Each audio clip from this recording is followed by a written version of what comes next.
तेज धूप ने कुलसूम के चेहरे को झुलसा दिया था। वो जल्दी जल्दी ऑटो वाले को पैसे देकर रेलवे स्टेशन की तरफ बढ़ी। ट्रेन आने में अभी कुछ वक्त था, मगर वो जल्द अज जल्द प्लेटफॉर्म तक पहुंचना चाहती थी। ये इसकी जिंदगी का पहला अकेला सफर था। इसके चेहरे पर बहता पसीना और आंसू एक जैसे लग रहे थे, दोनों ही इसके अंदर के तूफान की गवाही दे रहे थे। कुछ देर पहले ही उसे इसके ससुराल से निकाल दिया गया था। निकल जाओ इस घर से, अब यहां तुम्हारे लिए कोई जगह नहीं। रास की आवाज अब भी उसके कानों में गूंज रही थी। शौहर बाबर ने बगैर सुने इस पर हाथ उठाया और इसे बदतमीज कहकर घर से निकाल दिया।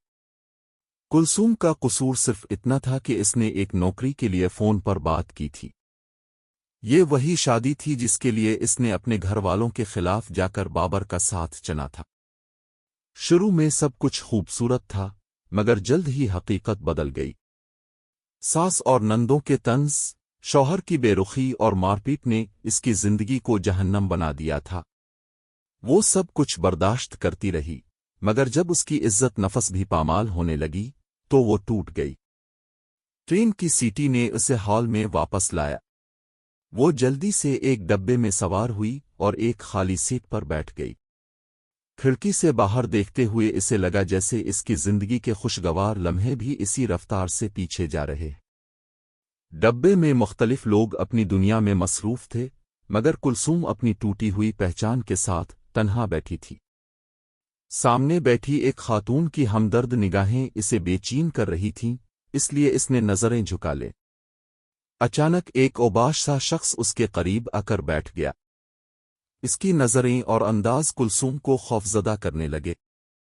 उसने जानबूझकर उसके करीब होने की कोशिश की और सिगरेट का धुआं उसकी तरफ फेंकने लगा। कुलसूम की हालत मजीद खराब हो गई, मगर कोई उसकी मदद के लिए आगे ना आया। तभी एक नौजवान ने आगे बढ़कर उसे रोका। शर्म करो, उसने सख्त लहजे में कहा। वो शख्स बदतमीजी पर उतर आया, मगर नौजवान डटा रहा। जब इसने हद पार की तो नौजवान ने इसे जोरदार घूंसा मारा।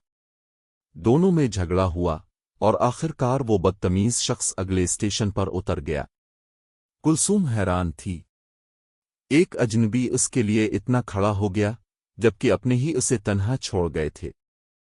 नौजवान ने अपनी चादर उसे दी ताकि वो खुद को महफूज महसूस करे। कुलसूम ने पहली बार सुकून का सांस लिया। इस अजनबी की मौजूदगी ने इसके दिल में एक अजीब सा एतमाद पैदा कर दिया था। मेरा नाम शहाब है, इसने धीरे से कहा, मगर कुलसूम ने सिर्फ शुक्रिया अदा किया। वो अब भी मोहतात थी, मगर उसके दिल में इसके लिए एहतराम पैदा हो चुका था। जब ट्रेन बहावलपुर पहुंची तो शहाब को उतरना था, मगर वो नहीं उतरा। कुलसूम के चेहरे पर खौफ देखकर उसने अपना इरादा बदल लिया। उसने नया टिकट ले लिया ताकि वो इसे बहिफाजत इसकी मंजिल तक पहुंचा सके। आखिरकार सादिक आबाद आ गया। शहाब ने इसका बैग उतारा और उसे टैक्सी तक छोड़ा। आपने मेरे लिए बहुत कुछ किया, क्या ये रिश्ता यहां खत्म हो जाएगा? कुलसूम ने धीमे लहजे में पूछा। शहाब मुस्कुराया। अब महफूज पहुंच गईं, मेरे लिए यही काफी है, ये कहकर वो वापस लौट गया। वक्त गुजरता गया, मगर दोनों एक दूसरे को भूल ना सके। एक दिन शहाब दोबारा इसी स्टेशन पर आया, कुलसूम को ढूंढने के लिए, मगर वो ना मिली। मायूस होकर जब वो घर लूटा तो उसके लिए एक पार्सल मौजूद था। इसमें एक परफ्यूम, एक किताब और एक खत था। शहाब, मैंने आपको बहुत ढूंढा। आपका कार्ड मिल गया था, मगर नंबर पुराना था।